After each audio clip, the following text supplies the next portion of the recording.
The handouts or review materials must be treated with utmost confidentiality. It shall be the responsibility of the person whose name appears therein that the handouts or review materials are not photocopied or in any way reproduced, shared, or lent to any person or disposed in any manner. Any handouts or review materials found in the possession of another person whose name does not appear therein shall be prima facie evidence of violation of RA 8293. Top-notch review materials are updated every 6 months based on the current trends and feedback. Please buy all recommended review books and other materials. Okay, now let's continue on to your legal medicine, medical jurisprudence, and your ethics. So one thing to note about this section of the physician licensure exam is that it is a very mixed bag. They will ask for some questions pertaining to the reference book, which is written in the 1980s. So some of the stuff will be outdated. Some of them will ask about questions pertaining to current laws, current family codes, etc. But the medical jurisprudence and the ethics part are quite stable parts of the exam naman. Yung legal medicine lang talaga yung medyo mixed bag. Okay, so let's start with our midterm exams for legal medicine. Number 1, what is turista? A, traveler's disease. B, amoebic dysentery. C, shigella. Or D, cholera. So turista is also known as your traveler's disease. So diarrhea of travelers, traveler's disease, turista also has several other names. The Bali Belly, Montezuma Revenge, Tijuana Trot, turista, Casablanca crud. Essentially, it's pertaining to the diarrhea that travelers feel usually when traveling to a developing country. So as a microbiology correlate, what bacteria is associated with Montezuma's Revenge or the traveler's disease? It's usually your ETEC or your enterotoxigenic E. coli. Okay. Next, this is defined as the sexual gratification attained by watching their own wife or partner perform intercourse with another man. So according to legal medicine, what is this? The answer is letter D, troilism. So sexual abnormalities according to legal medicine. So troilism is a sexual gratification obtained by watching their own wife perform sexual intercourse with another man. Coprolalia, what is that? So that is from the Greek word kopros, which means feces or dung, and lalia, which means to speak. So you're speaking a lot of feces, you're saying a lot of bad words. And we see this in what pathology? So diba, we can see this in patients with Tourette's syndrome. Scoptophilia and voyeurism are very similar. According to legal medicine, voyeurism is the compulsion to peep to see persons undress or perform their personal activities, so you're peeping Tom, whereas your scoptophilia is the sexual pleasure attained by watching couples undress or during sexual activity. Next question. Juan and Juana had a child out of lawful wedlock. They eventually got married later on. Their child becomes legitimated, illegitimated, alienated, or adopted. So we know the answer here is letter A, legitimated. So under the family code of the Philippines, the filiation of a child can be either by adoption or naturally. So the patient or the child was born to parents.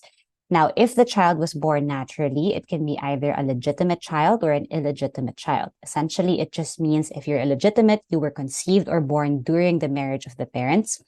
If you are illegitimate, you were conceived or born outside the marriage of the parents. So question, what if the patient or what if the person was conceived before the marriage but was born during the marriage? So let's say the parents got married in March and then the child was born in July. So obviously the conception happened before the marriage, but the birth was during the marriage. We would still call that child legitimate, okay? Now, what about legitimated children? So legitimated children are children born out of lawful wedlock. They are considered legitimate if eventually the parents get married. So let's say that parent A and parent B have child C. They were not married at this time that the child was born. 2 years after the child was born, they get married lawfully, legally. Therefore, the child is no longer illegitimate. They are legitimated. Now, do note that the family code of the Philippines only specifies that the child must have been conceived or born during the marriage. That's the current family code. In the old Book of Solace, it does say something about legitimate children being those who were born in lawful wedlock within 300 days after the dissolution of marriage. So what this essentially means is, let's say parent A and parent B dissolve their marriage. They have an annulment. And let's say 6 months after that dissolution of their marriage, so that would be about 180 days or so, the child is born. So this would suggest that if the amount of time that it takes to grow a child is 9 months and the child was born 6 months after the dissolution of their marriage, the 3 months prior to that, they were still married. So most likely the conception happened still during the marriage. So this is again something from Solis's book. However, in the latest family code of the Philippines, it only says that the child has to have been conceived or born during the marriage and doesn't specify this within 300 days after the dissolution of the marriage. Prior to a burial, an official death certificate must be secured. The following persons are legally accepted to sign the certificate except, so among the choices, the barangay captain cannot legally sign the certificate. So according to the Code of Sanitation of the Philippines, a body must be buried within 48 hours after death, unless, of course, it is still a subject of legal investigation, if it is specifically authorized by your local health authorities, or when the body is embalmed. Now, who can sign the death certificate? Because it's important to sign it before the burial. So the attending physician, the municipal health officer are your ideal people to sign it. If they are unavailable or if they are not present, then the municipal mayor and the municipal secretary or any councillor can sign the death certificate. The barangay captain cannot do so. Now, the death certificate once signed, let's say it was signed by the councillor, it should be forwarded to the municipal secretary within 48 hours of death. Few moments after a post-op patient was transferred to a ward, the patient fell from his bed because of damaged bedside rails, causing more injury. The hospital is liable under which of the following? So which of the liabilities will the hospital have to pay? So these are your corporate liabilities. Now, what are the liabilities of a hospital? So meron tayong vicarious liabilities and corporate liabilities. So yung vicarious liabilities is the liability of a hospital for the acts of its employees. So an example here on the screen is Dr. X prescribes a medication. It's documented. It's already known that the patient is allergic to that medication, pero he prescribes it anyway. The patient sues Dr. X because Dr. X is an employee of the hospital and therefore they have vicarious responsibility for what happened to the patient. The hospital can also be charged. So that's how it works in the NHS in the UK. You don't typically sue a doctor. Typically, whenever something happens from malpractice, neglect, or whatever, it's the hospital that faces the charges. Corporate liabilities arises from failure to furnish accommodations and facilities necessary to carry out its purpose. So in the question kanina, it was talking about damaged bedside rails that caused injury. Therefore, there are corporate liabilities. Dr. Juniper agreed to a secret arrangement to abort Alice's pregnancy. What type of evidence is needed to convict Dr. Juniper of a criminal case? Preponderance of evidence, guilt beyond reasonable doubt, testimonial evidence, or circumstantial evidence. So this is a criminal case, therefore it should be guilt beyond reasonable doubt. So always remember decreasing yung amounts of evidence needed for the criminal case, civil case, and administrative case. The reason being, mas mababa din ang penalty as you go along those three cases. So for criminal case, we base it on the revised penal code. Because the penalty is imprisonment or a very hefty fine, so you're removing the liberty of a person, therefore you should definitely be sure that that person committed the crime before convicting. So the basis for conviction is not just enough evidence, it has to be overwhelming evidence such that the guilt has been proven beyond reasonable doubt. In a civil case, the damages, yung penalty are usually damages, so these are usually payments in the form of money. And because there is no deprivation of liberty in civil cases, you need less evidence to convict the patient or the person. So you only need a preponderance of evidence. In administrative cases, so you would base it on the Medical Act of 1959 and our Code of Ethics, you only need substantial evidence because the penalties include warning, reprimanding, suspension, or revocation of your license. And of course, the venue of the trial would be dependent on the Board of Medicine. Which statement is correct regarding height estimation? So this is asking about your forensics. Is it thrice the length from the vertex of the skull to the pubic symphysis? Twice the length of the vertex of the skull to the pubic symphysis? The distance between the suprasternal notch and the pubic symphysis is half of your height? Or do you multiply the base of the skull to the coccyx by 0.5? So our answer here is letter B. So I really hated these types of questions when I was studying for the boards, but the only way I could memorize them was to try it out on myself. So if you try it out on yourself, feel the vertex of your skull, feel your pubic symphysis, Definitely, if you multiply that by 3, it's way too long. If you multiply that by 2, kind of accurate. Suprasternal notch and pubic symphysis is half the height. Parang kulang, diba? And if you multiply the distance from the base of the skull to the coccyx by 0.5, that's definitely not going to be enough. So, mga paraan lang in order to answer these questions. So these are the methods of approximating the height of a person if, for example, the remains that you have are incomplete. You don't have the whole skeleton, you only have an arm, you only have a leg, you only have a torso. So do note that these methods are quite outdated. There are much more sophisticated methods to do that now. However, for the purpose of PLE, ito pa rin yung mga tinatanong. So again, to remember these things, you just have to act it out yourself. It will help you eliminate choices as well during the actual exam. So 8 times the length of your head, try to feel it out for yourself if that is corresponding to your height. Your wingspan, or the distance between the tips of both middle fingers with arms extended laterally, is said to be an approximation of your height. Itong number 3, this is tricky, but essentially what it just says is if you only have one arm as evidence or as remains of a patient or a human, you multiply the length of that arm by 2, kasi syempre you have 2 arms as your wingspan. You add 12 inches to correspond to your clavicles and 1.5 inches to correspond to your sternum. Because if you only have one arm, syempre you have to account for the length of the upper body, the width of the upper body and the width of the other arm. Kasi wingspan is approximating the height. So again, if you only have one arm, get that length, add 12 for the clavicles, add 1.5 for the sternum, and then multiply the arm by 2 to get your wingspan, which is an approximation of your height. Twice the length of the vertex, the pubic symphysis, that's kind of half your body, so times 2 of that is your height. Distance between your suprasternal notch and the pubic symphysis is 1/3. Distance from the base of the skull to the coccyx is 44% of the height, so you would have to do some maths. And the tip of olecranon process to the tip of the middle finger is said to be 5/19 of your height. The primary objective of the practice of medicine is it earning money and getting richer, becoming a TikTok influencer, service to mankind, or service to mankind only during war? Obviously, we know the answer here is service to mankind. It's in the PMA Code of Ethics, but we don't need to know that. We don't need to memorize that. We just know that as physicians, our duty is to serve mankind. Least of the concerns of the Board of Medicine, okay, least is to A, prepare the contents of the PLE, B, administer the oath, C, issue a subpoena and investigate violations of physicians, or D, suspend a doctor who broke a traffic regulation.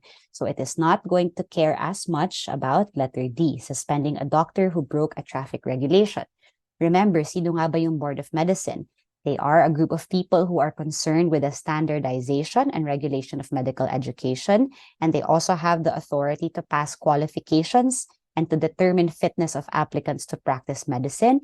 And when they are already deemed fit to practice medicine and are licensed, they have the authority to discipline licensed physicians, either by suspending or revoking their license to practice. Now, what does it do? It will, of course, determine and prepare the contents of your PLE this October. It will promulgate rules and regulations on how the PLE should be conducted. It will administer the oath when, so not if, but when you guys pass, they will be administering your oath. They will investigate violations and they will issue subpoenas in order to investigate them. And violations of what, you may ask? So, of course, the violations of Code of Ethics and the Medical Act as well. Okay, so Code of Ethics and Medical Act. They can suspend, revoke, or reissue certificates of registration, and they will conduct investigations of complaints against physicians and promulgate decisions. Now, in the previous question, it was a doctor who broke a traffic regulation. It does not say anything about him or her being an unethical doctor, him or her being unprofessional, him or her breaking any of the rules stipulated in the Medical Act. It's just a traffic regulation. They're definitely unrelated to his or her practice of medicine, so the Board of Medicine would not be interested in that case. During a physical examination, Dr. Salvi caressed his patient in guise of performing a breast examination. He can be charged of acts of lasciviousness, seduction, abduction, or adultery. So our answer here is acts of lasciviousness. So the legalese for acts of lasciviousness is acts which tend to excite lust, conduct, which is wanton, lewd, voluptuous, or lewd emotion. So essentially, it's just whenever a person makes physical contact with another person for the purpose of obtaining sexual gratification other than or without the intent of sexual intercourse. If you touch a person na bastos and you had the intent of sexual intercourse, that's not acts of lasciviousness. That would be attempted rape. Okay? So if it's just groping somebody or caressing somebody in a way to obtain sexual gratification without their consent, then that's acts of lasciviousness. In terms of seduction, now there is simple seduction and there is qualified seduction. So the simple seduction is if a single woman or a widow of good reputation who is over 16 but under 18 is seduced and is done, or this is done so by using deceit. Qualified seduction is seduction of a virgin over 16 or under 18 years of age, committed by a person in public authority like priests, a guardian, or a teacher. So again, these are very outdated definitions of seduction, but they are what are in the legal medicine exams, unfortunately. So adultery and versus concubinage. So adultery is a crime committed by a woman. Concubinage is a crime committed by a male. So this is a very, very old law, but it is still actually the law today. So adultery is when a woman has sexual intercourse with a man who is not her husband. So cheating, essentially. This is true even if, for example, the couple has already been physically separated for 10 years, but they're not legally annulled. They both have their own families. They're both happy with their own life. If the man wants to sue the woman for adultery, technically under the Philippine law, it still is adultery. Concubinage naman is against the man or the husband who keeps a mistress. So it's much harder to prove concubinage than it is to prove adultery. So it's very unfair towards women. But unfortunately, that is what the current situation of the Philippine law is. Alexa was unconscious when she was brought to the emergency room. No one was around to consent for her medical procedures. When an MD makes a decision on her behalf, it should primarily be based on what grounds? Should it be based on the PF and incentives, the patient's best interests, the hospital exposure on the media, or the physician's expertise? So definitely the best answer here is the patient's best interests. So this case, the patient is unconscious and was rushed to the emergency room. So this is definitely an emergency case. We don't know whether may kasama ba siya. We don't have any written consent from the patient. However, it is an emergency, in which case the patient's surrogate decision maker becomes the doctor in charge, the resident in charge, or the physician in charge. So the decision will be made based on what we believe is in the patient's best interests. So remember, usually we have written consent, and in those written consent, it does say that the MD is given authority to do any procedure which may be deemed necessary and proper to serve the best interest of the patient. So in this case, even if walang written consent, it's an emergency, the patient is unconscious, the MD can act in the best interest even without verbal, explicit, or written consent. This focuses on the human rights of research subjects and protects them from any form of malpractice or abuse. The Nuremberg Code, Declaration of Helsinki, Belmont Report, or the Code of Ethics. So our answer here is letter A, the Nuremberg Code.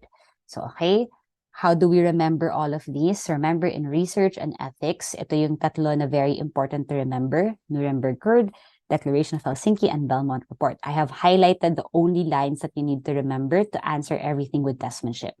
If it's talking about the human rights of research subjects, that's your Nuremberg Code. If it's talking about the obligations of the physician as the investigator, that's your Declaration of Helsinki. If it's talking about 3 ethical principles, your beneficence, respect for persons, and justice, that's your Belmont Report. To give you some backstory, because sometimes it helps me remember these things, Nuremberg Code, what happened was during World War II, we know that Nazi Germany performed a lot of very unethical and torturous research to obtain data for their war efforts. Now, obviously, when the Axis powers fell, many Nazi scientists were openly tried for their crimes, and some of these trials were done in Nuremberg, Germany. So that's why we have the Nuremberg Code. It wants to ensure that research has to avoid unnecessary suffering of its subjects. The Declaration of Helsinki naman, what happened was when the atrocities of the Nazi scientists were revealed and made public, the World Medical Association had a conference in Helsinki. And they made this declaration that stipulates the obligations of us as physician investigators in conducting ethical research. Yung Belmont Report, again, the 3 ethical principles to remember, ano nga sila? Beneficence, justice, and respect for persons. Okay? This refers to the damages agreed by the parties to a contract to be paid in case of a breach. Again, this refers to the damages agreed by the parties to a contract to be paid in case of a breach of the contract. So our answer here is it moderate, nominal, liquidated, or exemplary damages. We know it's letter C, liquidated damages.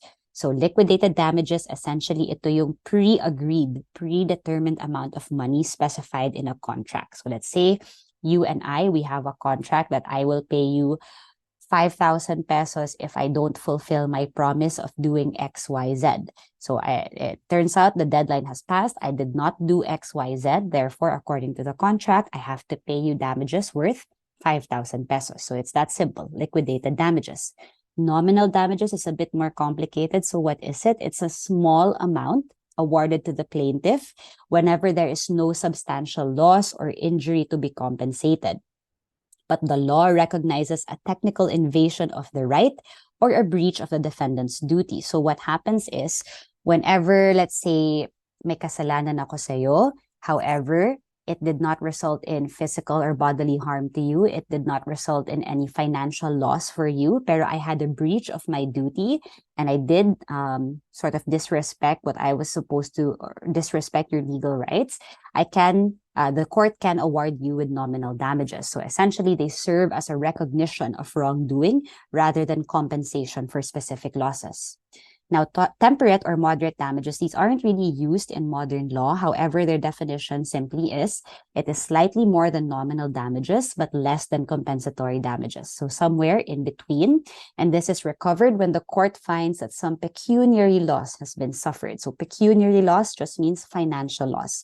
So may financial loss yung taong, the person that you wronged, essentially. But the amount cannot be proved with certainty. So we give temperate or moderate damages. Sakto lang damages. Nominal, konti lang damages. Okay? Dr. Anne accidentally punctured the forehead of the baby with a scalpel while performing CS delivery. The mother, upon knowing what happened to her baby, developed severe anxiety and then later on was diagnosed with postpartum depression. What type of damage should be awarded to Dr. Anne? So I think the question should be asking what type of damage should be awarded to the mother who suffered the injury. Okay, so is it moral damage, liquidated damage, nominal damage, or exemplary damage? The answer is moral damage. So bakit moral damage? What happened to the mother ba? She developed severe anxiety and was diagnosed with postpartum depression. So let's look at the definitions. In moral damage, this includes whenever the person who was wronged suffers physical suffering, mental anguish, fright, serious anxiety, a besmirched reputation, wounded feelings, moral shock, social humiliation, and similar injury. So what's a similar injury? Sometimes they can even cite sleepless nights. If what you have done has costed them sleepless nights, you may be required to pay moral damages to that person. So again, conditions, there must be an injury. So the injury in this case was serious anxiety and postpartum depression. There must be a culpable act. What was the act? Accidentally, the scalpel hit the baby's head. And the wrongdoing act is the proximate cause of the injury. Yes, we know that the hitting of the scalpel to the baby's head made the mother very anxious, led her to develop severe anxiety and postpartum depression. So we met all of the conditions. We can therefore award moral damages. What about exemplary or corrective damages? So exemplary. So these are compensations over and above what was actually lost by the plaintiff. And the court awards this as a punishment or as a deterrent to ensure that future people will never do this sort of crime again. So if it's something very reckless, malicious, or oppressive, then the court may award you exemplary or corrective damages. For example, in the previous slide, if sinabi ko na it wasn't an accident na the scalpel hit the head, instead sinadya ni Dr. Anne to hit the baby's head, in addition to that being a criminal case, if the mother were to pursue a civil case as well, I think she would be entitled to exemplary or corrective damages because it was very wanton, very malicious, the act. And so the courts would, of course, want to deter other physicians from doing that as well. Which of the following is not part of the scope of the PLE's preliminary examination? A, legal medicine, B, physiology, C, microbiology, or D, biochemistry? Our answer is the topic we're discussing right now, legal medicine.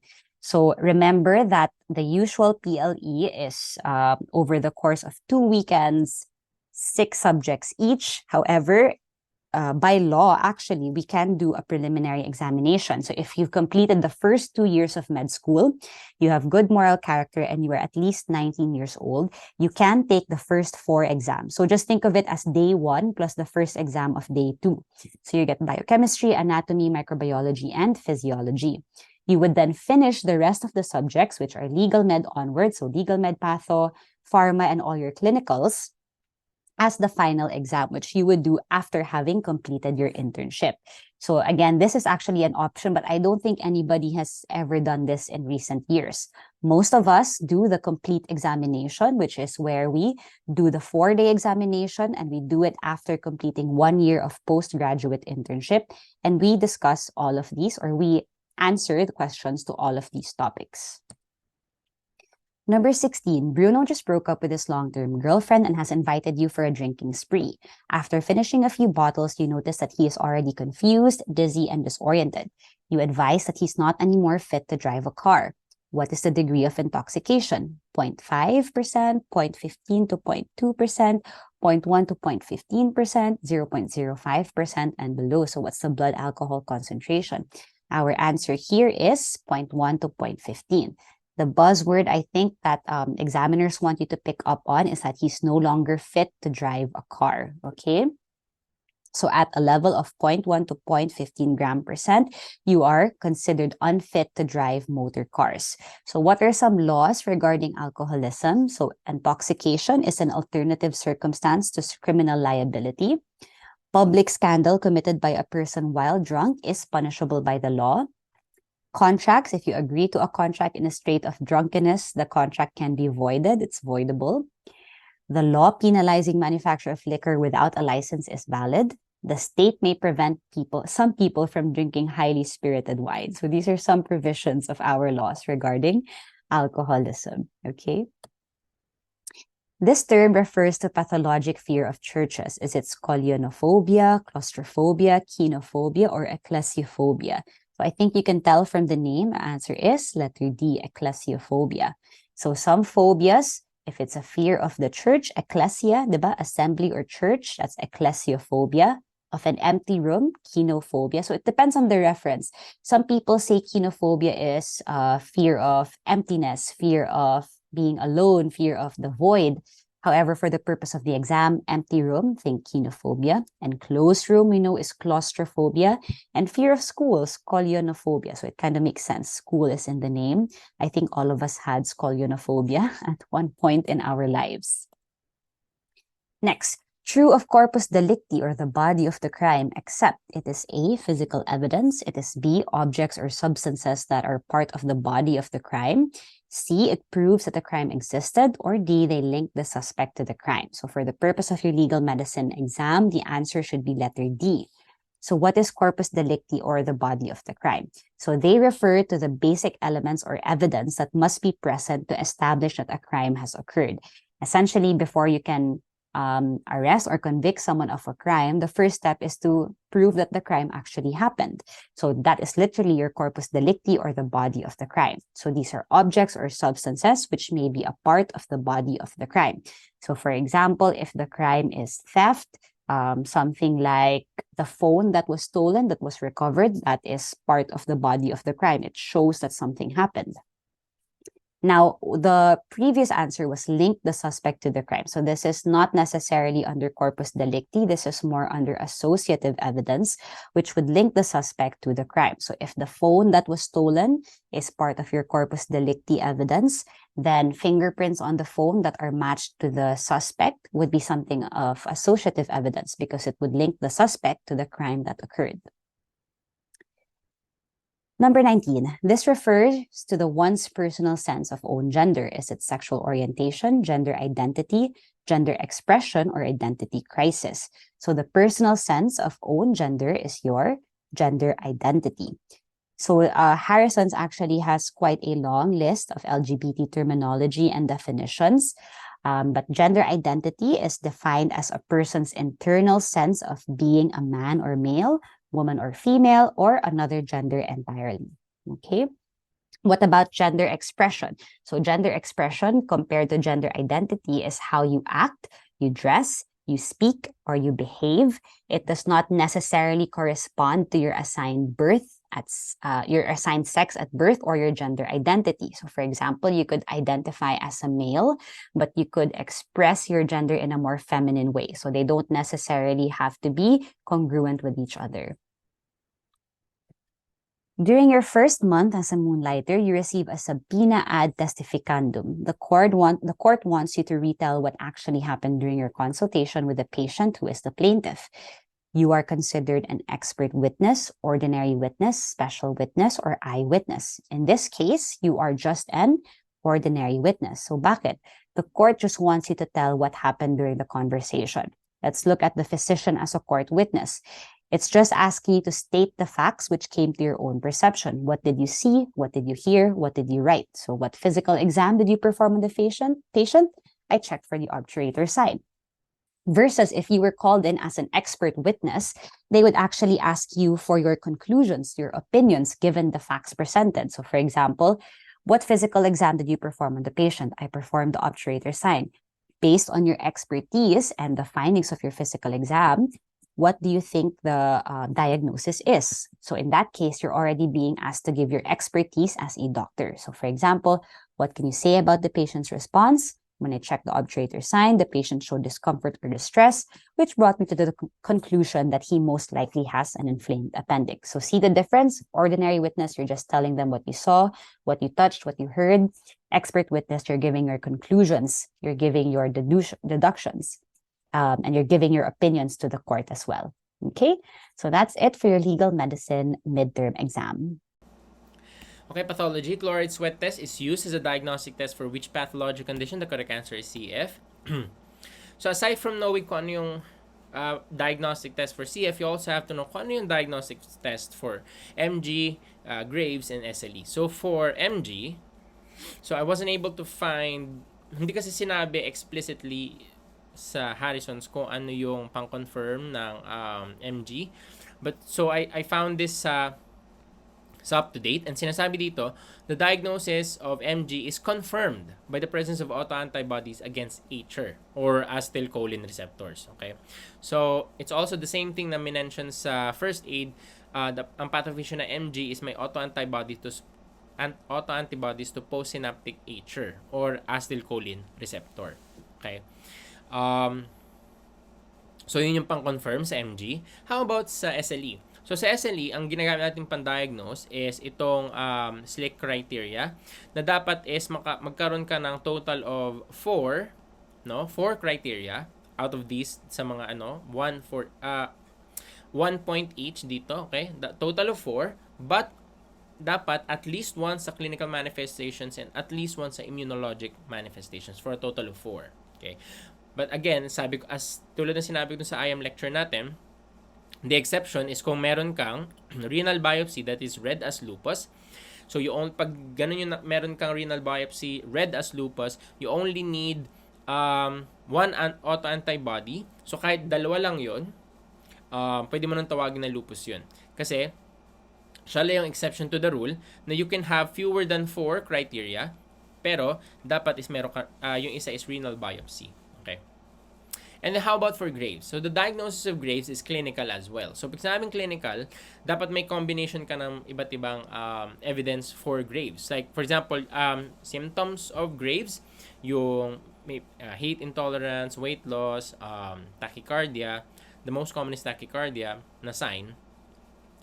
Sa PE is diffuse goiter on palpation and ophthalmopathy. So may signs and symptoms ka. Plus, meron kang TFTs or thyroid function test, specifically FT4, with biochemically confirmed thyrotoxicosis, meaning mataas nga yung FT4. No? So that's how we diagnose Graves. Number 2, which of the following is not true about dermatomyositis? The correct answer is letter B. It does not have vascular involvement because the truth is it has vascular involvement. And ang sabi dito, so this is not true, di ba? But true na associated ang DM or dermatomyositis sa bronchogenic CA. But aside from bronchogenic CA, ang minention sa first aid is pwede rin ang ovarian adenocarcinoma sa DM. And aside from having Gotron papules, dermatomyositis also has heliotrope rash shawl and face, rash, and mechanics, hands. Okay? So, again, dapat hindi kayo masatisfy na alam na ninyo yung sagot dito sa tanong na to. That alam ninyo everything about dermatomyositis. Kasi tinanong na siya noong March 2023. So, there's a chance na itatanong ulit siya sa October 2023 PLE. So, you also have to, which is why pinakita ko to so that marami kayong alam tungkol sa dermatomyositis. Okay? And you also have to know that increased risk of occult malignancy in the form of ovarian CA or bronchogenic CA, lung CA.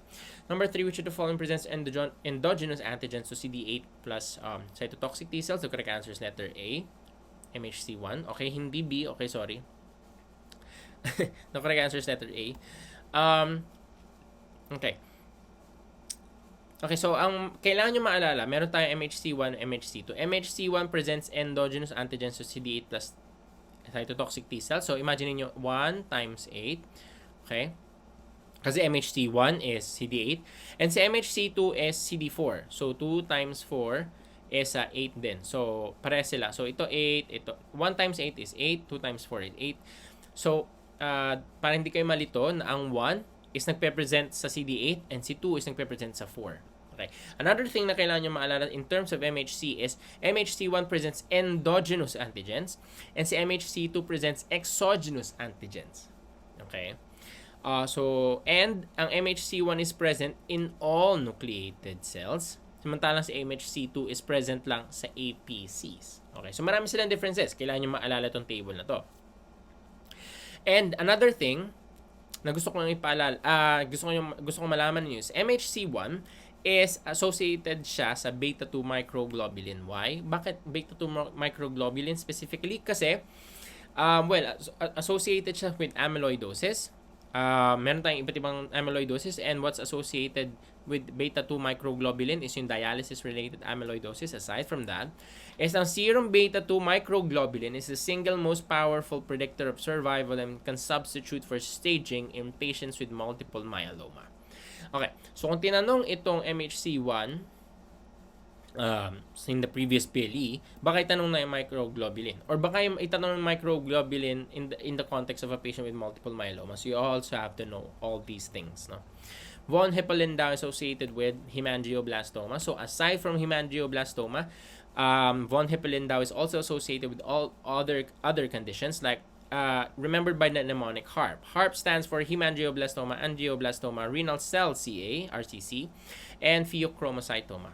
Now, aside from VHL, you also have to know the other neurocutaneous disorders, NF2, NF1, TSC, Sturge-Weber syndrome, and ano yung mga associated or yung mga unique presentations nila. Like, for example, si TSC, or si tuberous sclerosis is associated with ash leaf spots, cardiac rhabdomyoma, renal angiomyolipoma, Sjagren's patches. So, these are the unique ito sa tuberous sclerosis. So, you have to remember these as well. Brushfield spots is found in Down syndrome. So aside from knowing Brushfield spots being associated with Down syndrome, you also have to know that there are other conditions that are associated with Down syndrome. So for example, itong 5A's of Down syndrome, associated and down with duodenal atresia, AVSD, atrioventricular septal defect, Alzheimer's disease, and also AML pag less than 5 years of age, and ALL pag more than 5 years of age. And it's also associated with advanced maternal age pag mga 35 years old and above na yung mother. And it's meron din tayong first trimester screening and second trimester screening for patients with Down syndrome. Sa first trimester screening, as you can see, mataas ang beta HCG ng trisomy 21 but ang PAP-A is decreased. And sa trisomy 18 Edwards syndrome, trisomy 13 Patau syndrome, parehas mababa. Beta HCG lang mataas. But pag nag-second trimester screening ka na, beta HCG yung mataas. Okay? And hindi na tayo nagpa-PAP-A or PAPPA sa second trimester. Inhibin A, estriol, and AFP na yung gamit. And dun sa trisomy 21, HCG and inhibin A yung mataas. The rest are mababa, estriol and AFP. And sa trisomy 18, lahat mababa. Sa trisomy 13, walang available data kung mababa or mataas sa trisomy 13. Okay. Number 6, Brian was worried when his urine turned dark after he forgot to flush the toilet. Most likely it's a condition, ang condition niya is a defect in which of the following amino acids. This is a case of alkaptonuria where the urine darkens upon exposure on air. So yun yung problem ni Brian. But aside from urine darkening upon exposure on air, ang alkaptonuria is also associated with bluish-black connective tissue discoloration sa ear cartilage and sa sclerae, which are called ochronosis. Okay? So, urine turns black on prolonged exposure to air. And another thing that alkaptonuria patients suffer from is arthralgia, debilitating arthralgia, because toxic sa cartilage yung homogenesic acid. Number 7, okay. Most likely, saan daw galing yung CSF obstruction ng patient, nagre-cancerous medulloblastoma. So, I understand na among all these choices, oligodendroglioma can also cause hydrocephalus, ependymoma can also cause hydrocephalus. But ang tanong ko is, the hydrocephalus is most likely from what? The correct answer is medulloblastoma, because medulloblastoma is the most common malignant brain tumor in children. Yes, lahat sila pwede mag-cause ng hydrocephalus, but most likely it's medulloblastoma, because medulloblastoma is the most common tumor, na malignant brain tumor in children. Okay. Okay, so aside from knowing that, you also have to know that the most common brain tumor is METs and the most common primary brain tumor is glioma. Number 8, which CXR findings is conclusive of Mycoplasma pneumoniae infection? The correct answer is interstitial pattern. Yes, Mycoplasma pneumoniae. So, okay.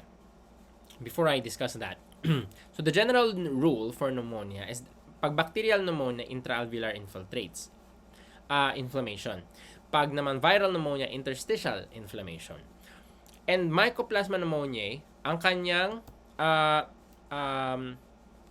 X-ray finding is interstitial pattern, kahit na bacteria siya. Kasi that's the thing with Mycoplasma pneumoniae, na pneumonia. Kasi ang Mycoplasma pneumoniae is an atypical bacteria, which means it has no cell wall. Okay? And it causes atypical pneumonia. Kaya siya tinawag na atypical pneumonia kasi, yun nga, kahit na bacteria siya, ang X-ray niya is interstitial lang inflammation instead of being intraalveolar kasi bacteria siya. It has no cell wall. And yung mga patients na to, pangit yung X-ray nila, pero mukha silang okay. Like mild cough lang, pero maraming infiltrate sa X-ray. Okay, kaya siya tinawag ng walking pneumonia rin, yung mga patients may atypical pneumonia. Okay, kasi they can still walk about and do their activities of daily living, pero may pneumonia sila. Okay. Which of the following organisms does not present with a skin lesion? The correct answer is all of the above has skin lesions. So, staph obviously is from the skin, so may skin lesions yan. Ang nocardia can also present with skin lesions. Kasi, well, ako personally, ang alam ko sa nocardia is it's associated with pulmonary infections. But pulmonary infections in nocardia only appears in patients who are immunocompromised. Pero kung immunocompetent, cutaneous infection or skin infections, and diphtheria also causes cutaneous diphtheria aside from causing respiratory signs and symptoms. Typhoid is contamination of food and water. Typhus is vector-borne. Kasi ang typhus is are conditions that are caused by rickettsia. Like for example, meron tayong epidemic typhus, endemic typhus, crop typhus is caused by Orientia chuchugamushi. So kailangan nyo maalala to for micro kung ano yung mga equivalents nila. Epidemic typhus is Prowazeki, endemic is Typhi, scrub typhus, Orientia chuchugamushi. So you have to remember all these. Number 11, my hemoptysis, my hematuria. What will be your consideration? Goodpasture syndrome. No, it's not upper GI bleed kasi wala namang hematuria sa upper GI bleed. Wala ring hematuria sa pulmonary TB. So mamimili ka lang, Alport or Goodpasture? It's Goodpasture. Kasi ang Alport, sige, punta muna tayo sa Goodpasture. Goodpasture is it's associated with hemoptysis and renal failure.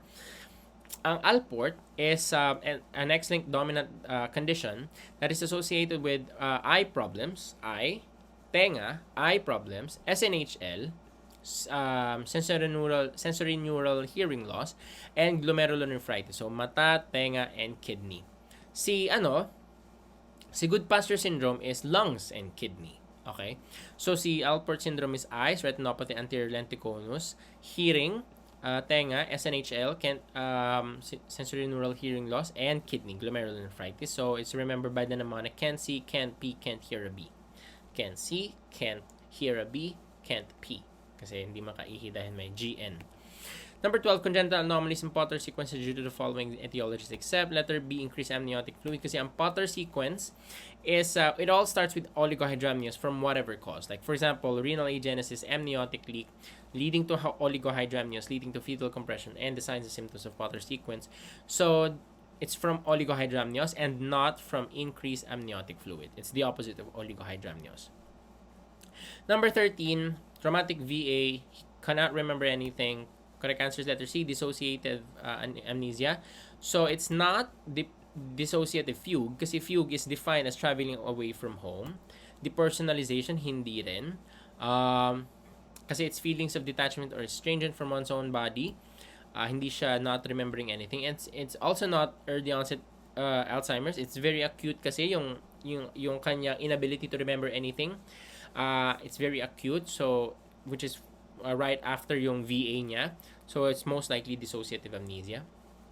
Number 14, recently recovered from a flu-like illness pero nagbo-weight loss pa rin siya, always eating a lot, pero good yung appetite, may palpitations, feeling flush all the time, and painful lump in the neck. Correct answer is decurvane thyroiditis. Why? The key phrase here is my recently recovered from a flu-like illness. Kasi yung patients na merong decurvane thyroiditis, they, nangyayari yun post-viral illness, triggered after a viral infection. And ang signs and symptoms niya is para hyperthyroidism. Like, for example, may weight loss kahit good yung appetite, may palpitations, feeling flushed all the time. Kasi diba the most common sign of hyperthyroidism is tachycardia. Yun yung kanyang siguro yung palpitations niya. And painful yung kanyang length. There's a painful lump in the neck. So, it's most likely painful thyroid. So, kasi sa granulomatous thyroiditis or decurvane thyroiditis, there's a painful type of thyroiditis. So, it's most likely a case of decurvane thyroiditis. Number 15, noticed weakness of his left leg most prominent during waking up or after rest, but the muscles regain back its strength after he starts to go about his day. The correct answer is letter D, presynaptic autoimmune disease. So, kanina na-discuss natin yung MG. Ngayon, yung case ng patient natin is LEMS or Lambert-Eaton. So it's the opposite ng MG. Sa MG kasi, the more you use the muscles, the weaker they get. So, ganun si MG. It's the opposite sa LEMS. The more you use the muscles, the stronger they get. So, sa LEMS is increment in muscle response with repeated stimulation, which is why mahina yung muscles niya upon waking up, and then nung gumagawa na siya ng activities of daily living niya, lagi niyang ginagamit yung muscles niya, nare-regain niya yung strength niya. That's very typical of LEMS. And another thing na difference ng MG and LEMS is yung associations nila. Like, for example, ang MG is associated with thymoma, LEMS is associated with neuroendocrine carcinoma of the lung. So, meron silang association with tumors. Number 16, patient ay nag-spelunking adventure in a cave, and then nag-biopsy ng lymph nodes, and then may nakitang small yeasts surrounded by clear zones within macrophages. So the correct answer here would be H. capsulatum. That is very, very typical description of histoplasma. Macrophages filled with histoplasma oval yeasts. Okay. And nag-spelunking adventure kasi siya in a cave. Okay, hindi siya sa lahat ng caves, specifically sa Ohio River Valley and sa Mississippi siya most likely nangyayari. Okay, patient with RAs and splenomegaly and neutropenia. The correct answer is letter B, Felty syndrome. Okay, so yung combination ng RA, neutropenia, and splenomegaly, that's Felty syndrome. So let's discuss yung other diseases and syndromes. Silk Road syndrome is also called a disease. It's also called Behçet's disease. Capgras is different. Okay, hindi ito Capras. This should be Capgras. Capgras is delusion of doubles, delusional misidentification syndrome. And it's also different from Kaplan. Kaplan is rheumatoid arthritis and pneumoconiosis with intrapulmonary nodules. So that's Kaplan syndrome. So I don't have a mnemonic for all of these syndromes, but you also have to know these syndromes, no? Number 18, DST is a screening test ordered for which condition? Cushing syndrome. So, ang DST or dexamethasone suppression test, makikita nyo lang siya sa Cushing.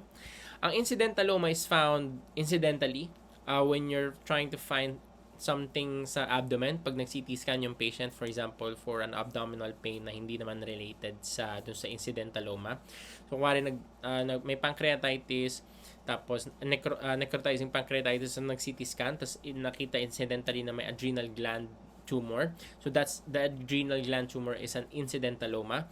Con syndrome, ang ginagamit na test dyan is yung PRA, plasma renin aldosterone na test, PRA. Adrenal insufficiency, ang ginagamit natin dyan is ACTH. So yung dexamethasone suppression test is ginagamit na sa Cushing syndrome. Okay? Sickle cell trait is hemoglobin AS. Kasi ang tanong is AS, okay?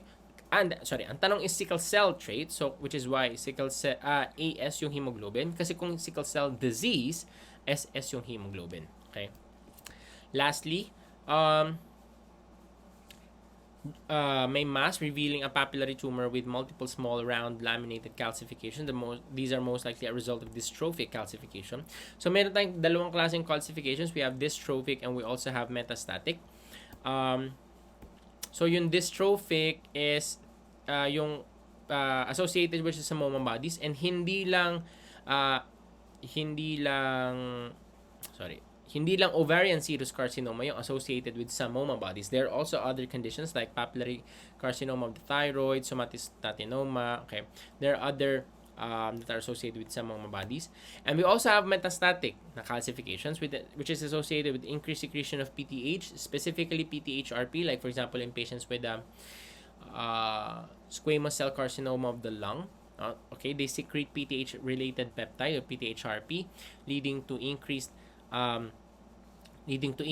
serum calcium, leading to metastatic calcifications. Okay, so that is the end of my part in basic sciences, anatomy, pathology, and biochemistry. So I hope you learned a lot. Next, let's go into everyone's favorite topic for the boards here, pharmacology. Question number 1. This is the only vitamin that has proven therapeutic effects against cancer. Is it vitamin C, vitamin B1, vitamin K, or vitamin A? Our answer is, of course, vitamin A. So specifically, what type of vitamin A? Diba? It's your all-trans-retinoic acid. And remember, what is it used to treat? It is used to treat your APML, or your acute promyelocytic leukemia. So vitamin K is used to treat bleeding in patients on warfarin. Kasi remember, vitamin K is used to reverse bleeding in warfarin patients because warfarin prevents the synthesis of your vitamin K-dependent clotting factors like your factors 10, 9, 7, and 2. So vitamin K to prevent bleeding, ATRA or vitamin A to treat cancer, specifically APML or acute promyelocytic leukemia. Which antimetabolite inhibits dihydrofolate reductase in humans and is used to treat lymphoma? So we know the answer here. So is it A, 6-MP, B, methotrexate, C, 5-FU, or D, cytarabine? So diba, to inhibit DHFR, we give methotrexate. So let's look at the image on the left. Yeah, so remember that to convert DUMP to DTMP via the action of thymidylate synthase, we do need to reduce DHF or dihydrofolate into tetrahydrofolate. And this is achieved via the action of your dihydrofolate reductase. Dihydrofolate reductase is inhibited by your methotrexate, trimethoprim, and your pyrimethamine. So methotrexate, remember, is a folate antagonist, again, and it does so by inhibiting your DHFR. It is used to treat childhood leukemias and especially choriocarcinomas in women as well. And it also has uses in non-neoplastic conditions like your rheumatoid arthritis, psoriasis, and ectopic pregnancy. Remember, because it's a folate antagonist, ano yung rescue therapy natin for methotrexate toxicity? It's your leucovorin or your folinic acid. Next. Which of the following is true of bioavailability? Does it A, only apply to IV drugs? Does it B, reflect the fraction of drugs metabolized? Is it C, always poor in orally administered drugs? Or is it D, greatly affected by drug absorption? So we know the answer is letter D. So let's go through bioavailability. So remember, bioavailability, the way they compute it is it's a fraction. So what is the amount of drug in systemic circulation divided by the amount of drug administered? So for example, if I give 1 gram of paracetamol and I do a blood test and I'm only able to find 500 milligrams of paracetamol in your entire blood, bioavailability would have been 0.5, okay? Kasi it's 1/2. 1/2 of the drug administered made its way into your systemic circulation. So the number for bioavailability is always between 0 to 1. Now, bioavailability is an important parameter of absorption, especially when you're taking drugs orally. Syempre, the more you absorb a drug, the better its bioavailability. For the IV route, you skip the need for absorption. You just inject it directly into the system. So usually your bioavailability is 100% or 1.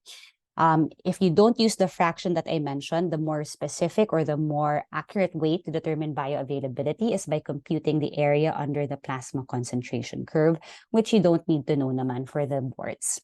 Now, the previous question had one choice, always poor in orally administered drugs. Now, generally in orally administered drugs, yes, bioavailability can be poor, especially because it undergoes first-pass metabolism, where it undergoes hepatic metabolism. And so the amount that reaches the systemic circulation is lower than the amount administered. However, there are ways to bypass it orally. Remember, you can give things sublingually. So it's not always poor. It is generally poor, but it's not always. And so the best answer is still letter D. Number 4, Joanne is taking OCPs for contraception. She was also diagnosed with tuberculosis and started on an anti-tuberculosis regimen. What is the most likely consequence of the drug-drug interactions? Is it A, the therapeutic effect of ethambutol will be lowered, B, pyrazinamide toxicity, C, an allergic reaction to oral contraceptive pills, or D, an increased likelihood of unplanned pregnancies? So the anti-TB medications and OCPs, we should be thinking letter D, an increased likelihood of unplanned pregnancy. So bakit? Remember, ano nga ba yung anti-TB regimen natin? We have HRZE, your isoniazid, your rifampicin, your pyrazinamide, and your ethambutol. Now, of these 4 medications, alin dito ang very, very potent inducer of your hepatic enzymes, diba? It's your rifampicin. So in fact, if you check blueprints and you check a lot of references, it says that all women on oral contraceptive pills, if they are also on rifampicin, should be on alternative methods of contraception, like your condoms or other forms of contraception. The reason being, rifampicin is a very powerful enzyme inducer, and it can cause a 5-fold increase in the rate of estrogen metabolism. Therefore, your hormonal-based contraceptives would not be as effective. So a way to remember your inducers and your inhibitors, remember, CRAP GPs will induce your anger, carbamazepine, rifampicin, alcohol if it's chronic, phenytoin, griseofulvin, phenobarbital, and your sulfonylureas are inducers of your hepatic enzymes, your CYP enzymes. And sickfaces.com are inhibitors. Sodium valproate, isoniazid, cimetidine, ketoconazole, fluconazole, and acute binge of alcohol, chloramphenicol, erythromycin, sulfonamides, ciprofloxacin, omeprazole, and metronidazole. Now, Doc, you might ask, if isoniazid is an inhibitor, wouldn't it cancel out the inducing effect of rifampicin? So when it comes to rifampicin, guys, just remember it's a very, very, very potent inducer that even if isoniazid is a hepatic enzyme inhibitor, it would not counteract the inducing effect of rifampicin, especially when it comes to your oral contraceptive pills. So good practice is always to place a woman on a different contraceptive if they are on both OCPs and rifampicin. Next, in patients with MG, there is decreased levels of acetylcholine. Which among the following will help increase the levels of ACH or acetylcholine by acting as an indirect cholinergic? Is it bethanecol, methacholine, pyridostigmine, or neostigmine? So there are 2 here who are indirect cholinergics, but which would be better for treatment of myasthenia gravis? So we would like to give your pyridostigmine, okay? Okay, so both neostigmine and pyridostigmine are indirect cholinergic drugs. So why indirect? They don't act as acetylcholine, but what they do is they inhibit acetylcholinesterase, which is the enzyme that degrades acetylcholine. So both of these drugs do increase the availability of acetylcholine in your neuromuscular junction. However, the difference between the two is neostigmine has a shorter half-life, much shorter half-life compared to your pyridostigmine, and therefore is not the preferred treatment in myasthenia gravis. We still prefer to use pyridostigmine over neostigmine. So it can also be used for the diagnosis of myasthenia gravis because it has a shorter half-life. Ano pa yung isa pang indirect cholinergic that was used as a bedside test in the past? Diba? That's your edrophonium.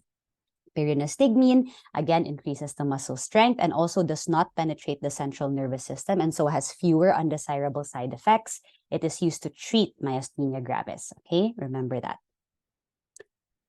Next question. Sienna came in for her regular annual checkup. She tells you she's perfectly fine, but she wanted to know if her laboratory results were all normal. Her lipid profile shows increased LDL, triglycerides, and cholesterol. You want to start with a low-intensity statin. Which one will you prescribe? So is it rosuvastatin 5 milligrams, atorvastatin 10, simvastatin 10, or rosuvastatin 10? So the question is low-intensity statin. Our answer is simvastatin 10 milligrams. So according to the American Heart Association and American College of Cardiologists guidelines on the treatment of blood cholesterol, the one regimen for low intensity is Simva, 10 milligrams. Kung moderate, we can do Ator, Rosu, or Simva. So Ator at 10 to 20, Rosu at 5 to 10, Simva at 20 to 40, and your high intensity, si atorvastatin and si rosuvastatin. So you'll notice people who have had strokes or heart attacks are usually placed on 80 milligrams of atorvastatin or your high intensity statins. Which among the following DOH-approved halamang gamot is proven to be effective in treating gout? Is it your Carmona retusa, Cassia alata, Peperonia pellucida, or your Allium sativum? So our answer here is your Peperonia pellucida. So Peperonia pellucida is the scientific name for your Ulasimang bato, which has been said to be useful in the treatment of gout, rheumatic pains, boils, and abscesses. So I will admit this is a very difficult slide to remember. So let's just go through it. Baka may dumikit for PLE. So si Lagundi, alam na natin, is your Vitex Nagundo. These are used for your coughs, your colds, your fever, and your asthma. Yerba Buena or your Clinopodium douglasii. I do apologize if I mispronounce any of these. They can be used for pain, coughs, and colds. Your Sambong or your Blumea balsamifera is especially used in the treatment of kidney stones. Your Chaanggubat or your Carmona retusa has been shown to be helpful in gastroenteritis. Your Niog-Niogan or your Quisqualis indica is an anti-helminthic and also used in headaches.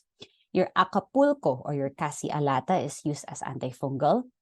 Bawang or Allium sativum has been said to lower blood cholesterol levels and is antiseptic. Your Ampalaya or your Momordica carantia, so because it's very bitter, it has been said to lower blood sugar levels in diabetics and has been used in fertility regulation. And your Guava or your Psidium guajava is an antidiarrheal and antiseptic as well, according to the Department of Health approved halamang gamot.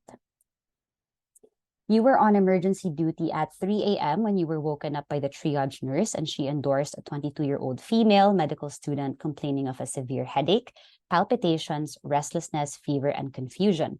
Her roommate told you that the patient drank 5 venti cups of barista drink in the past 18 hours, a total of 20 shots of espresso.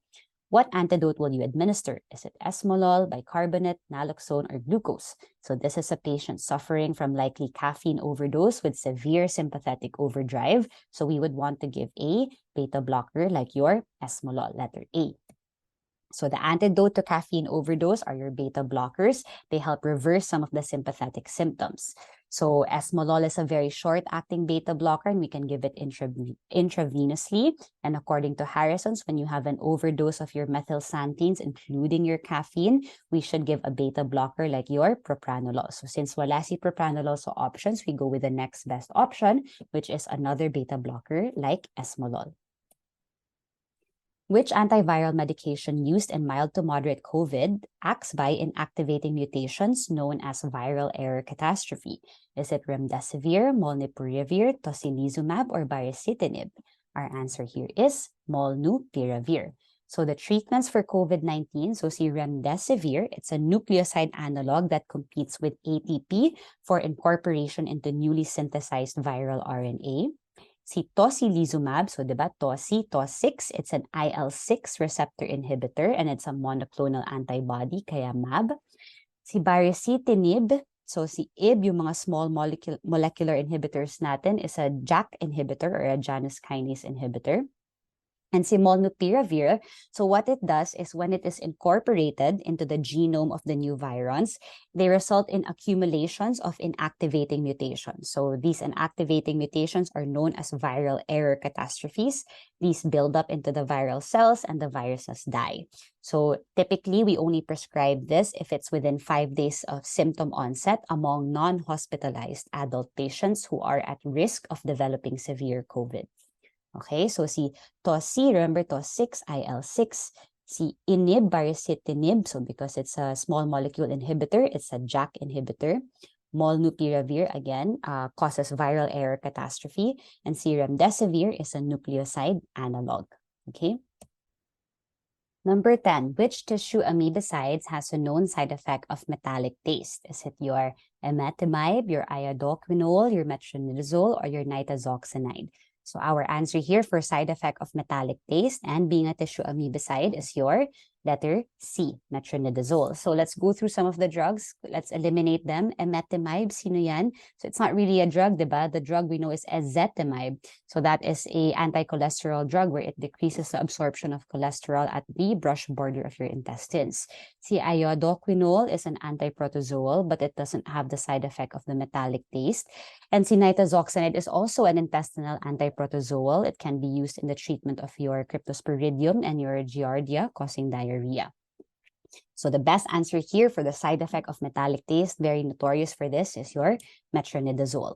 Okay, so don't forget the mechanism of action of metronidazole, where it forms free radicals that disrupt electron transport chains in your amoeba, in your tissue and extraintestinal amoeba. So it is used in the treatment of several extraintestinal amoebas like your trichomoniasis, your giardiasis, etc.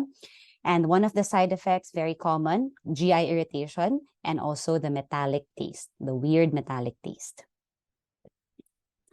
All of the following are known side effects of rifampicin except red-orange urine, cholestasis, thrombocytosis, or skin rash. So the answer here is letter C, thrombocytosis. Why? Rifampicin is said to cause thrombocytopenia rather than thrombocytosis. So definitely must know yung red-orange body fluids. That is a buzzword for your rifampicin.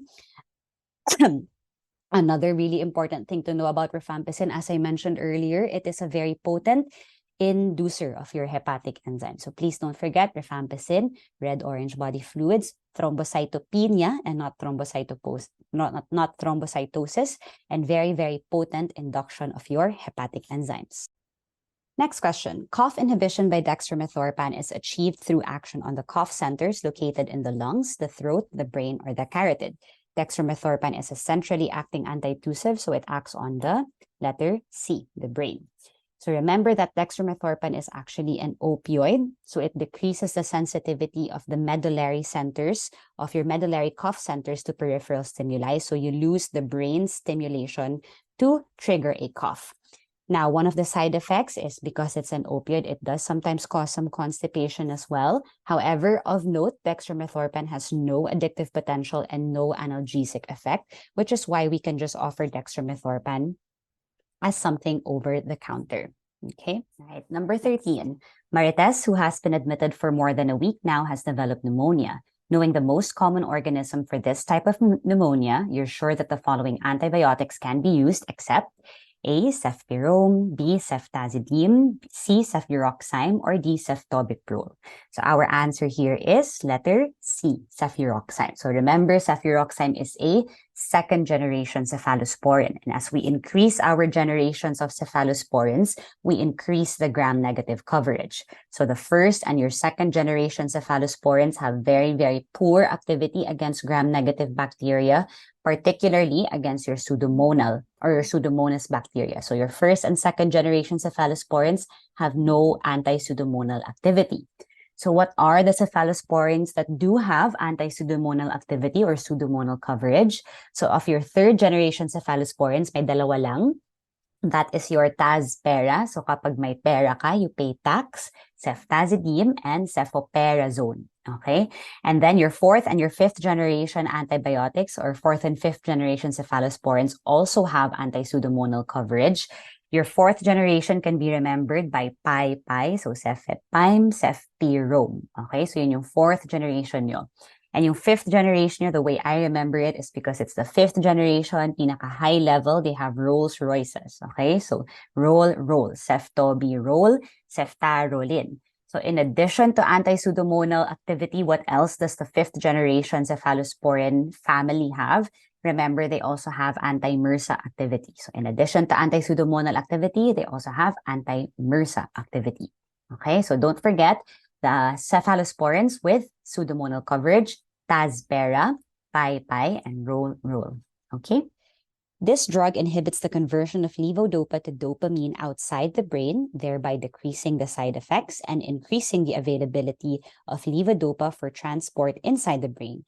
Is it your bromocriptine, your tolcapone, your carbidopa, or your selegiline? So all of these drugs are used in the treatment of Parkinson's. But to answer the question STEM, it is letter C, carbidopa. Remember, it's the drug that inhibits your dopa decarboxylase, which converts levodopa to dopamine.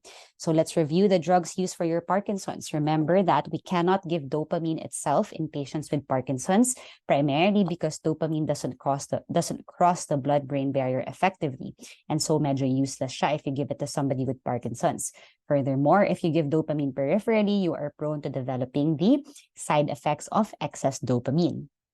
In comparison to if we give levodopa, the precursor, levodopa can cross the blood-brain barrier via some of the amino acid transporters of the blood-brain barrier. And once in the central nervous system, levodopa can be converted to dopamine via the action of your dopa decarboxylase. However, dopa decarboxylase also exists in the periphery. And so to inhibit the peripheral conversion of levodopa to dopamine, we give L-dopa with carbidopa as a combination drug. Okay, what about the other choices? So one of the choices was your tolcapone. So tolcapone is a COMT inhibitor in the periphery, which also inhibits the degradation of your L-dopa. Now, what about selegiline? Again, it is also used in Parkinson's, but it does not inhibit the conversion of L-dopa to dopamine. It inhibits your monoamine oxidase type B, which is a degrading enzyme of dopamine. So your selegiline and your rasagiline. Now, what about yung bromocriptine that we mentioned earlier? So yes, it can be used as treatment in early Parkinson's, but it is a dopamine agonist, your ergot dopamine agonists. Yung two non-ergot dopamine agonists are your pramipexole. So remember, PAM and a PRAM pushing twins, so D2 agonist, and your ropinirole is a D3 agonist. Okay? So all of these are used in the treatment of Parkinson's, but to answer the question kanina, it's carbidopa. Number 15, celebrities often undergo Botox to reduce wrinkles and saggy skin on the face. The toxin used in this beauty treatment acts by blocking the interaction between A, epinephrine and alpha-1, B, acetylcholine and muscarinic, C, epinephrine and beta-1, or D, acetylcholine and nicotinic receptors. So our answer here should be letter D, acetylcholine and nicotinic receptors. So remember, what Botox does is it stops the muscle from being able to contract. That's why it's used for softening wrinkles on the face. Because if you cannot contract, for example, your procerus or your corrugators, you're not able to form these wrinkly frown lines. If you can't contract your orbicularis oculi, you can't form these crow's feet at the side of your eyes. So what it does is it relaxes these muscles to prevent the development of really deep wrinkles in your face. Okay, so it acts as a preventer of acetylcholine release at the neuromuscular junction. And because it prevents acetylcholine release, acetylcholine is not able to bind to the nicotinic receptors in your neuromuscular junction. So my choice kanina na acetylcholine and your muscarinic receptors, remember that if we're talking about the action of Botox on muscle movement, we're thinking of nicotinic receptors on your NMJ. If we were thinking about acetylcholine's actions on things like glandular secretion, then yes, we would think of your muscarinic acetylcholine receptors. Pero for the purpose of movement, muscle contraction, we think of the nicotinic receptors.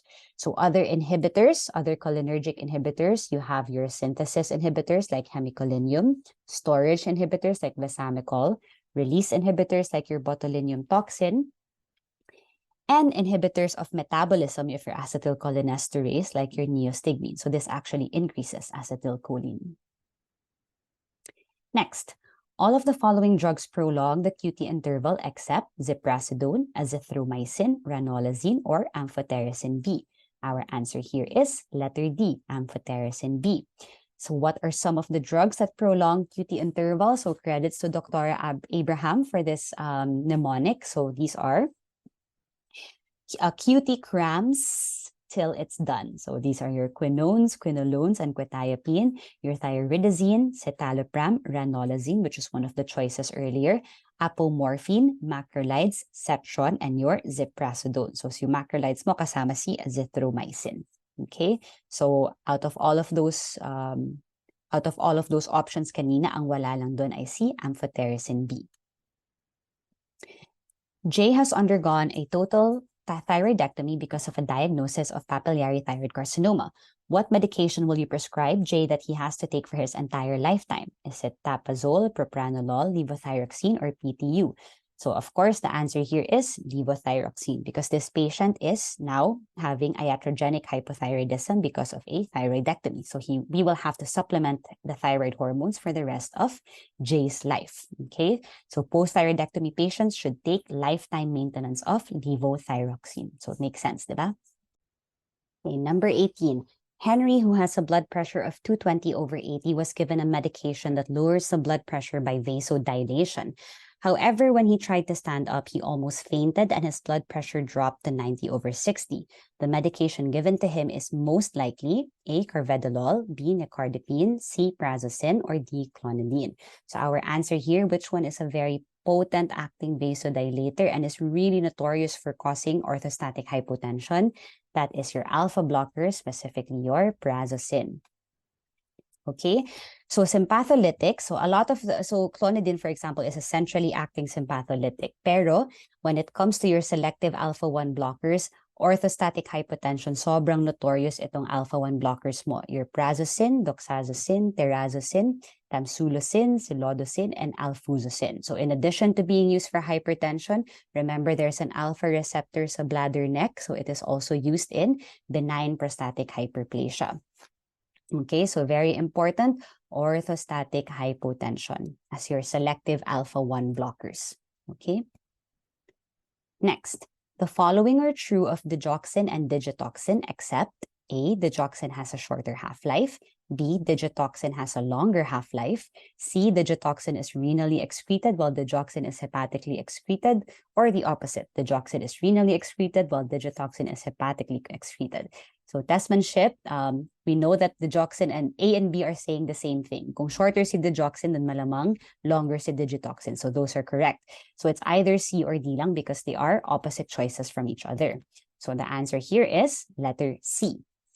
So your digitalis compounds, your digoxin versus your digitoxin.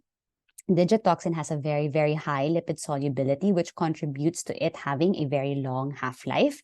And whereas digoxin is renally excreted, digitoxin is hepatically excreted. So those are some key differences between the two, but they both inhibit the sodium-potassium ATPase pump. Okay, and that is how they increase inotropy in the heart. So number 20, which group of DMARDs should not be given to a patient whose PPD test is 12 centimeters? Is it A, your quinines, B, alkylating agents, C, TNF-alpha blockers, or D, your mycophenolates? So definitely, if a patient's PPD is positive, we should not be giving your TNF-alpha blockers. So I think Doc Jess meant millimeters here, but you understand the point. If 12 millimeters is positive, mas lalo na 12 centimeters, okay?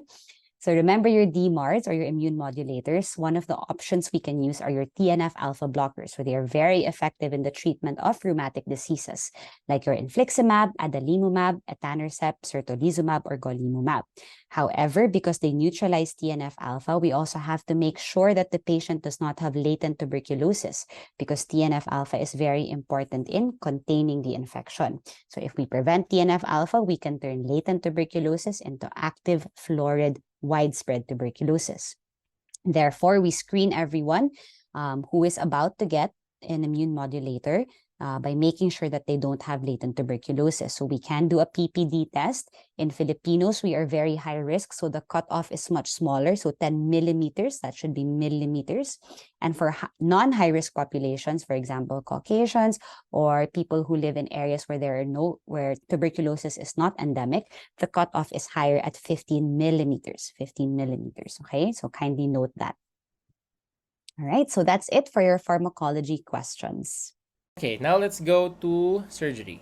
Okay, question number 1. Glioblastoma multiforme is classified as what grade in the WHO astrocytoma grading? So the correct answer here would be letter D, stage 4. Okay, there are only 4 stages sa WHO astrocytoma grading, and the most invasive type of astrocytoma is the grade 4. Okay, so this is just a question about recall. Okay. And also, aside from being the most invasive, it's also one of the most common types of astrocytoma. Okay. So, basal cell carcinoma, the most common variant of this cancer is nodular. Okay. It's the most common type of skin cancer. And actually, the thing that you should remember sa basal cell carcinoma is it is slow growing, and it is slow growing. It is locally invasive, but it rarely metastasizes. Okay. Next question, what volume of hematoma will tell you that Jenna needs craniotomy? After showing a lenticular-shaped hematoma sa CT scan, the correct answer is letter C, more than 30. Now, itong more than 30 na ml na hematoma, this is, I can't seem to find it sa Schwartz. But, ang nakalagay sa Schwartz is generally, this is under epidural hematoma, no? Generally, patients who meet all of the following criteria may be managed conservatively. Yung mga may patients na may clot volume na less than 30 cm cube, maximum thickness nung bleeding na less than 1.5 cm, and GCS na more than 8. Meaning, pag maliit yung clot volume, maliit is defined as less than 30 cm cube. Maximum thickness is maliit din, less than 1.5 cm. And maganda yung hindi naman maganda, pero at least hindi siya comatose na GCS, which is GCS of more than 8. The patient may be managed conservatively, meaning hindi siya kailangan operahan. So it means na if it's the other way around, meaning malaki yung clot volume defined as more than 30 cm cube, it means that the patient ay hindi mo pwedeng i-conservative treatment, which means kailangan mo na surgery. Okay? Okay, so alalahanin niyo itong tatlong criteria na to, okay? Okay, let's go to number 4. The following are parameters of the modified Gale model for breast cancer risk except. The correct answer here is letter D, age of first lactation. So some of the parameters of the modified Gale model are age at menarche, age at first live birth, number of breast biopsy specimens, history of atypical hyperplasia, and number of first degree relatives with breast cancer. So the only thing that's not included among the choices is letter D. Wala tayong age of first lactation. It's not included in the Gale model for breast cancer. So the Gale model is a tool para i-estimate yung risk of developing invasive breast cancer over a specified period of time. Okay. Number 5, hypercalcemia occurs because of increased activity of the parathyroid gland. What is the most common cause of hypercalcemia in patients? The correct answer is parathyroid CA. It's the most common cause in inpatients, while the most common cause in outpatients is primary hyperthyroidism.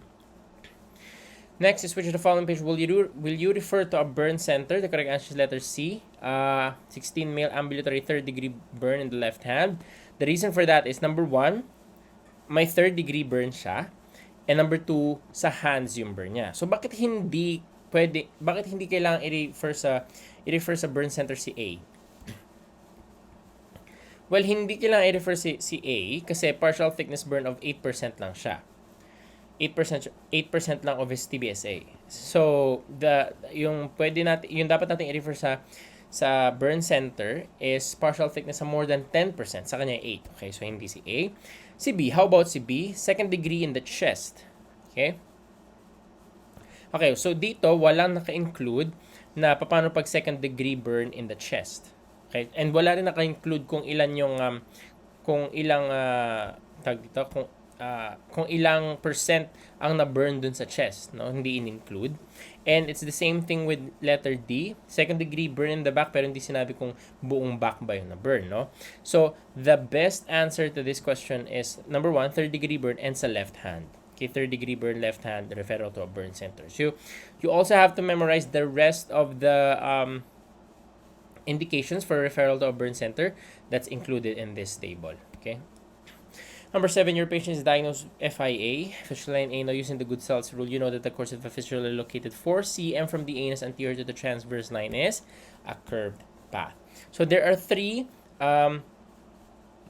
things that you have to memorize for the good cells rule. No, I think na discuss naman to sa inyong surgery, but it's worth reiterating na according to the good cells rule, if there's, so this is the posterior, yung anus ng patient is nandito sa taas, and then nandito yung anterior, no? If the external opening of the fistula in anal, if the external opening is less than 3. Okay. So if the external opening is nasa anterior part, which is this part, no, and the distance from the anal canal is less than 3 centimeters, no, kuwari, katulad nito, less than 3 centimeters, the route nung fistula na yon is radially. Okay, tulad ng nakalagay dito. Pero if the external opening is found sa posterior, sa transverse line, which is part here, kasi ito yung transverse anal line, if it's found in the posterior to the transverse line, kung ilang centimeters man yan away from the anal canal, the path of the fistula is always a curved path papunta sa posterior midline. Okay? But it's different for the third condition. The third condition is nasa anterior to the transverse line, which is this part. But if it is more than 3 centimeters from the anus, no, gagayahin niya yung path nung pag nasa posterior to the transverse line, which is a curved path papunta sa posterior midline. Okay, ulitin ko. If it's anterior to that, if it's less than 3, if the external opening is anterior to the transverse line and it's less than 3 centimeters from the anus, it's a direct radial route. Okay.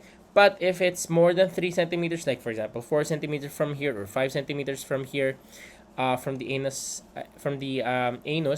that's nasa anterior to the transverse line, ang path niya nung fistula is a curved path papunta sa posterior midline. Okay? And of course, if it's posterior to the transverse line, it's a curved path to the posterior midline. Okay? And number 8, of all the spinal cord syndromes, which has the best prognosis? The correct answer is Brown-Séquard syndrome. So anterior cord has the poorest prognosis, and Brown-Séquard is the best prognosis. So ano bang Brown-Séquard syndrome? So so it's much easier for me, and I hope it's also much easier for you. If makita niyo yung abnormalities, yung mga deficits na na ima-manifest ng patient na may Brown-Séquard syndrome. So let's just imagine that yung patient natin is merong lesion sa right side nitong level of the lesion na to. So yung level of the lesion here sa figure na to is yung nandito sa yellow na box, okay? Dun sa patient. This is the level of the lesion, yung yellow, okay? And there are several deficits na pwede nyo makita. Na color indicated naman, which is kaya mas easier, no? So if there's Brown-Séquard syndrome dito sa right half nitong spinal cord, no, this is related here. At the level of the lesion, there's loss of all sensation dun sa level of the lesion, dun sa yellow na square, na rectangle, and there's also element signs o lower motor neuron signs dito sa level of the lesion na yan. So pag sinabi, di ba, na-discuss natin kanina, pag sinabi natin lower motor neuron lesions is lower means lahat ng functions is lowered, no? The toes would be pointing downwards, and there would be decreased tone, decreased reflexes, okay? So those are yung mga element signs. And then below the level of the lesion na ipsilateral side, which is the same dito sa right, no? Which is colored red, and this is colored pink. And dito sa may ipsilateral side, there would be UMN signs And then there will also be impaired proprioception, vibration, and fine touch. Okay? Now, sa Brown-Séquard syndrome, there's also deficits on the contralateral side, which is itong pink na to. And sa contralateral side, there would be impaired pain, temperature, and crude touch. So, why is that? So, bakit nagkakaroon ng ganon? Kasi, so, ulitin natin. If there's loss of sensation here sa ipsilateral side and loss of proprioception, vibration, and fine touch on the ipsilateral side, then there would be impaired pain, temperature, and crude touch sa contralateral side. The reason for that is, kunwari, nandito yung pain ng patient, dito sa left, no? Nandito sa left yung pain niya. Yung sensation ng pain, napunta dito sa dorsal ganglia, and then it would cross over sa other side of the spinal cord, papunta dito sa right side of the spinal cord, and then saka siya aakyat ng ganun. So, nagko-cross over siya. Okay? Nagde-decussate siya dito sa level na to. And then eventually yung sensation ng pain, temperature, and crude touch ay would ascend papunta sa brain using the tinatawag na lateral spinothalamic tracts, no. Ang tinatransmit nila is temperature and pain sensations, and yung anterior spinothalamic tract is nagtatransmit naman ang crude touch and pressure sensations. Okay? So that's the reason kung bakit sa patient naman Brown-Séquard syndrome na ang lesion ay sa my right is may contralateral impairment siya ng pain, temperature, and crude touch, because the lesions that are coming, pag na damage ito, so pag na damage itong right side na to, no, ang tinatransmit niya is yung other side na sensations. Okay? So I hope that makes sense. Alright. Number 9, a patient known to have PUD came into the ER with acute abdomen. Upright chest x-ray suggestive of pneumoperitoneum. What most likely happened? The correct answer is perforation. Okay, so the complications of PUD, meron tayong tatlo. The most common complication is bleeding, and the least common complication is obstruction. Okay, so ang sabi dito, yung chest x-ray ng patient na may PUD ay may pneumoperitoneum. So the only complication that would result to to free air in the peritoneum is perforation. Okay, not bleeding, not obstruction, and not progression into malignancy. Perforation. Because the air that is swallowed through the mouth, to sa esophagus, and the stomach, yun yung air, dun galing yung air na pag nagkaroon ng perforation is yung air na nandun sa stomach is pupunta sa peritoneum, magkaroon ng free air, leading to pneumoperitoneum. What is the correct temporal sequence of normal GI motility? The correct answer is letter C, as small intestinal motility, and then gastric motility, and then colonic motility. So, nung una na confused ako dito kasi the way I see it is gastric, then small intestine, and then colon. But it's not the hindi ganun yung progression ng normal GI motility. So, the way I would remember this is reverse alphabetical order siya, no? As you can see, S, G, C, no? Reverse alphabetical order kasi A, B, C, D. Ayan, alam nyo na yun. Basta reverse alphabetical order, S, G, C, no? Yun yung normal GI motility. So, para hindi nyo malimutan. Number 11, your patient self-medicated with an unrecalled agent to treat a burn wound on his right foot. Notice black stains on the area and complaints of muscle cramps. You suspect the agent to be silver nitrate kasi silver nitrate yung associated with black stains on the area, black stains sa hands, and muscle cramps. A reason for the muscle cramps is the hyponatremia. That is a known side effect of silver nitrate. Okay. So other topical antimicrobial agents used in burn is sulfadiazine, which can cause neutropenia. So you have to remember din itong mga unique adverse reactions ng iba't ibang topical antimicrobial agents used in burn. So SSD or sulfadiazine is neutropenia, hyponat ang silver nitrate, and methemoglobinemia and black stains sa silver nitrate. And ang mafenide acetate naman ang pwede mag-cause ng metabolic acidosis. The way I remember this is mafenide acetate MA, metabolic acidosis MA. So para one less thing na kailangan kong alalahanin or i-argue ko sa self ko pag nakita ko itong choices na to, sa actual exam, no? So basta matandaan ko mafenide acetate can cause metabolic acidosis, I can cancel that or eliminate that from the choices. So I would be left with silver sulfadiazine na lang and silver nitrate. So medyo confusing to, no? So but you have to remember na iba ang adverse reaction ng silver nitrate sa silver sulfadiazine. The main ICF anion is phosphate. Okay, so obviously, ang tanong is negative anion. So obviously, alisin mo na yung A and si D. No? So the only ones left would be chloride and phosphate. And as you see dito sa illustration na to, the phosphate is the one that's an intracellular anion because chloride is extracellular. Number 13, Eric is 123.4 pounds. Compete for the basic caloric requirement. The correct answer is letter C, 1400 kilocalories per day. Because in the normal healthy adult, the basic caloric requirement is 25 to 30 kcal per kilo per day.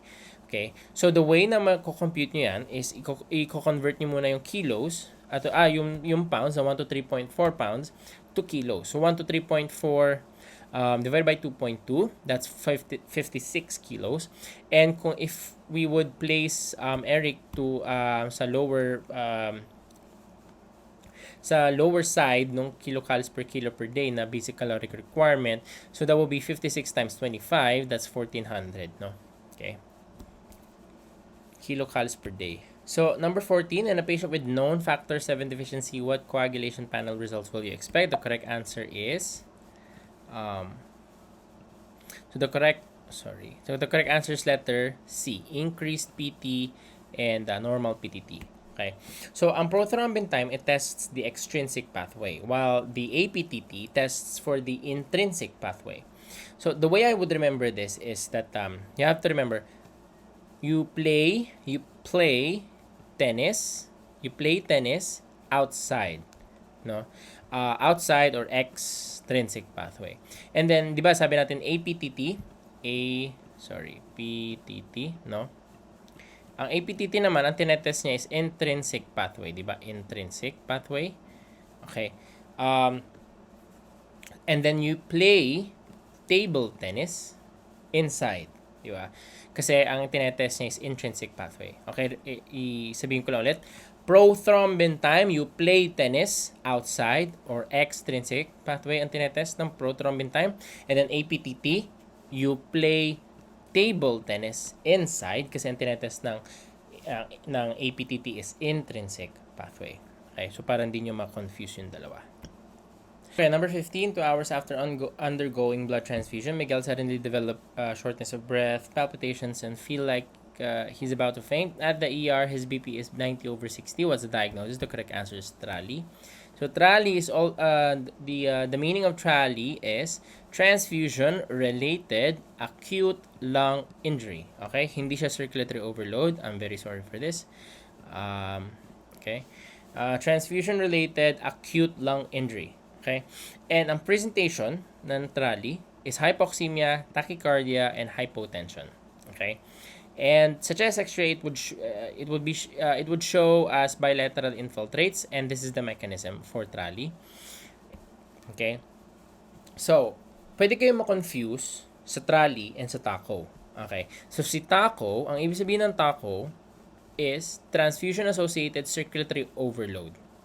Ang ibig sabihin ni TRALI is transfusion-related acute lung injury. Okay, ang presentation ni TACO ay dahil tinawag siyang transfusion-associated circulatory overload. So dahil tinawag siyang circulatory overload, there's volume overload. So dahil sa volume overload na yon, merong pulmonary edema and merong hypertension. Okay? Iba siya sa kay TRALI. So pag sinabing TRALI, transfusion-related acute lung injury, si TRALI is hypoxia, and inflammation leading to pulmonary edema na non-cardiogenic and hypotension.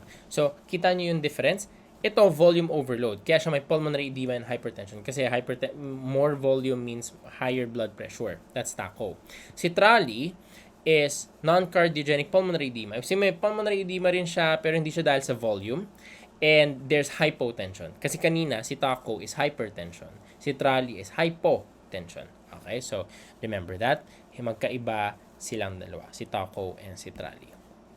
Okay. Number 16, Leia lost consciousness and fell to the floor. Unfortunately, the impact of her tito. She had it sutured at the ER. How long after injury are type 3 collagen fibers expected to shift to type 1? The answer is no more than 7 days. Now, there are 3 phases of healing according to Schwartz. There's inflammation, proliferation, and maturation and remodeling. So the third phase is maturation and remodeling, which starts from days 8 to months after the injury. And this is where the shift of type 3 collagen occurs para maging from type 3, it will be shifted to type 1 collagen fibers. Okay? And this is a common question sa PLE. The scar strength ng isang wound after healing, the scar strength only achieves 75 to 80% of the normal tissue, never 100%. Never marireach na scar strength ang normal tissue strength na prior to the injury. Okay? So it's only 75 to 80% of the normal tissue. Okay. Number 17, this is a type of gallbladder stone which is initially formed in the gallbladder, then migrated to the CBD. The correct answer is letter C. So pag sinabing secondary choledocholitis is nag-form siya sa gallbladder and then pumunta lang siya sa bile duct. So that is sa common bile duct. So that is what's called a secondary choledocholitis. But if it's primary choledocholitis, it forms in the CBD. Okay? Not the hindi siya galing somewhere. Doon talaga siya nag-form sa CBD. Kaya siya tinawag na primary choledocholitis. Number 18, what is the preferred imaging modality in pregnant patients with appendicitis? The correct answer is ultrasound. Okay? Why not X-ray? Siyempre may radiations. The same reason for not recommending CT scan for pregnant patients kasi may radiation. And it's not MRI kasi MRI is only the alternative. Kasi in patients with appendicitis, ultrasonography is the preferred imaging modality. MRI is only an alternative imaging modality. And CT cannot be performed because of the risk of fetal irradiation. This is from Schwartz. Okay. Number 19, patient with RUQ pain and fever, and now my palpable liver edge with a capsulated mass on ab ultrasound on the right lobe of the liver. Your consideration is letter C, amoebic liver abscess. It's not splenic rupture kasi it's on the left side. It's not metastasis. It's not metastasis because the presentation of the patient is very acute, 24 hours of RUQ pain and fever, and it didn't say na meron siyang loss of weight or loss of appetite or other signs and symptoms of cancer from other parts of the body na magme-metastasize to the liver. There's no mention of that. And then hindi rin siya adrenal mass, no? Kasi you won't be able to see the adrenals pag nag-abdominal ultrasound because the adrenals are retroperitoneal. Okay? So by elimination, the answer is amoebic liver abscess. Okay. Number 20, a 40 female was feeling extreme hunger, shaking, and sweating every morning upon waking up. And then na-notice niya na drinking her morning instant coffee resolves the symptoms. What is your primary consideration? The correct answer is letter B, insulinoma. So yun din describe na signs and symptoms ng patient is the classic presentation of patients with hypoglycemia. It's all known as the Whipple's triad. And actually, which is why after drinking her morning instant coffee na may sugar, nare-resolve yung symptoms. Kasi it's part of the triad, the Whipple's triad, na nare-relieve yung symptoms with glucose administration. The other conditions will not present with hypoglycemic symptoms, like for example, Zollinger-Ellison syndrome would present with multiple peptic ulcer disease. Peptic ulcers. VIP would present with WADHA syndrome or WDHA, which stands for watery diarrhea, hypokalemia, and achlorhydria. And then glucagonoma would present with diabetes and necrolytic migratory erythema. Okay, so none of them would present with the hypoglycemic symptoms which are indicated in the question stem. Only insulinoma would present with that.